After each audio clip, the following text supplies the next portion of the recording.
Hey guys, I hope you've been doing well and I hope that you're keeping safe. In this video, we are looking at the iconic Taj Mahal. So, transportation within Agra is not very expensive, it's pretty affordable and reasonable.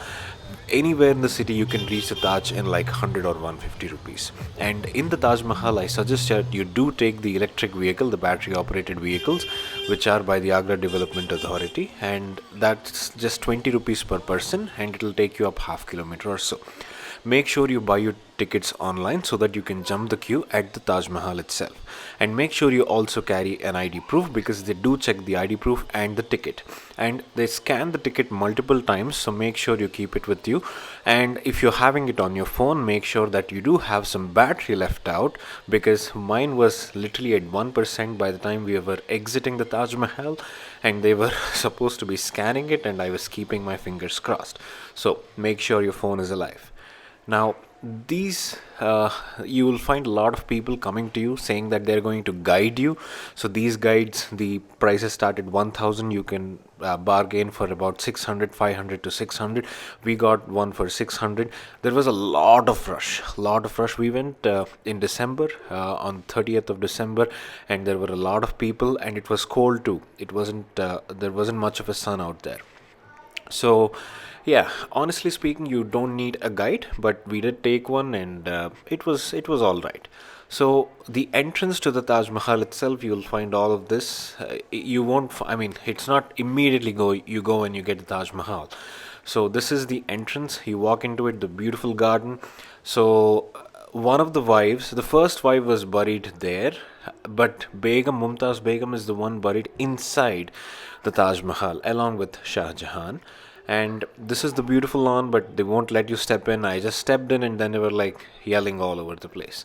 So that side, what you're seeing right now, away from there, was where the construction workers were given quarters to reside while the construction was going on. And contrary to the popular belief, the guide iterated that the hands were not chopped off. And the Taj Mahal is also open in the night once a month on the full moon day. There is a red stone in there that kind of glows in the light of the moon. And the special tickets, all of that, you can get them on the Agra Tourism Taj Mahal website itself. So, yeah, just make sure that you're going on those days. And Fridays, the Taj Mahal is closed. One more thing that you will notice as soon as you come here is the photographers. They just come to you, he like pictures. Even the guide who took us, he directly took us to the photographers first. That's more important for him. Maybe they are all in a all in a good team or whatever you might call it, but they'll take you to a photographer. The photographer will tell you that I will do this, I will click these many pictures, I'll push people away and get pictures for you, etc., which was kind of true because he was able to get us the good spaces. But yeah, photographer is fine. And guides, they also tell you that we will jump the queue for you, no waiting for you. Don't believe all that. We were a little too naive to get into that. So yeah, now without further ado, let's get into the Taj Mahal. Now, that is the red stone that I was talking about earlier, and the structure is so magnificent. It's huge. The first thing that you'll notice is it's huge. And there were a lot of people, guys. Honestly speaking, the time that we went, December end, and then again, good, pleasant times, the crowd was insane. Now, despite the crowd, despite all of the noise around, I have to tell you that you have only read it in textbooks, you have only seen it online, you have only seen it in videos, but when you walk towards that through this entrance, you see that huge white structure, like pristine white marble structure, standing in all its glory with the four pillars around it. You are just mesmerized. It's such a beautiful thing to look at. It was such beautifully made. No matter what it actually is or what it stands for, some people say it is a symbol of love, some people say otherwise. But regardless of all of that, just looking at the architecture, just looking at the structure, it's just magnificent, just magnificent. And when they say that it is the seventh wonder of the world, they say it is this, that, it really is not. They are not really overselling it. And there obviously a lot of people, a lot of pictures, different poses. Some people hold the Taj Mahal in their hand with the dome, right? A lot of things. And the walk, you there is about like a almost 400-500 meter walk towards the Taj Mahal. And the with the 50 rupees ticket, you can do all of this. You can see, you can walk around the place as well. But to go inside, you have to pay the additional 200 rupees. With the whole ticket is 250 per person if you want to go inside as well. All right.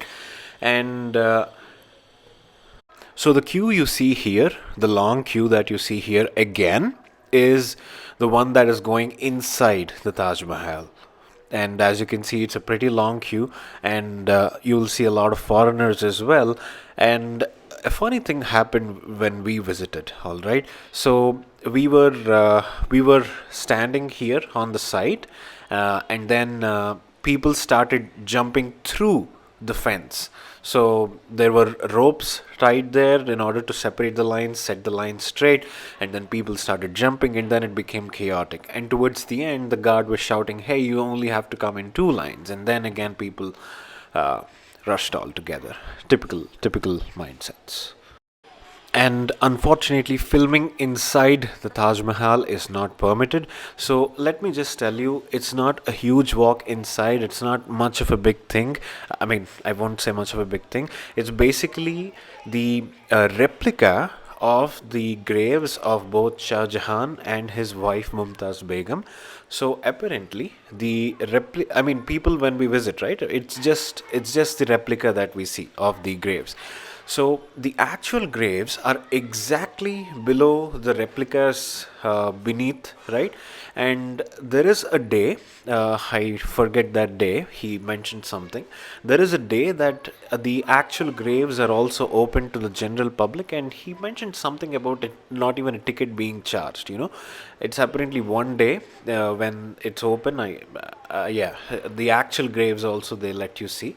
But what everybody else sees is a replica of the graves of these two rulers. So yeah, that's about what was all inside, and the stones, everything in the Taj Mahal, guys. I mean, it's from multiple places, and the marble is just so beautiful. And again, you are on your way out. You go through the same way. There is again a beautiful walk. Your ticket is scanned again, and off you are. And after that, the guide took us to a shop. The shop was selling some marble artifacts. Uh, I mean, supposedly the artifacts have the same stones as they were used in the Taj Mahal. And one of the stones, I believe, which is a little bit of orange in color, that's kind of translucent. So even in the Taj Mahal, our guide, he just turned on his phone and he turned the flash on. And when he put it on that stone was glowing. So he said, in the night, when the moonlight falls, apparently all these orange colored stones they kind of glow, which makes it even more beautiful. And he was definitely upselling it, and yeah, that's pretty much all. So that is about it, guys. That's how the Taj Mahal was. It was beautiful to look at. I mean, it's a magnificent piece of architecture, and saying that it is a wonder of the world, that's not an overstatement at all. It's very apt in saying that. And anybody who visits this beautiful masterpiece of architecture will leave saying, Wah Taj, Wah, Wah Taj.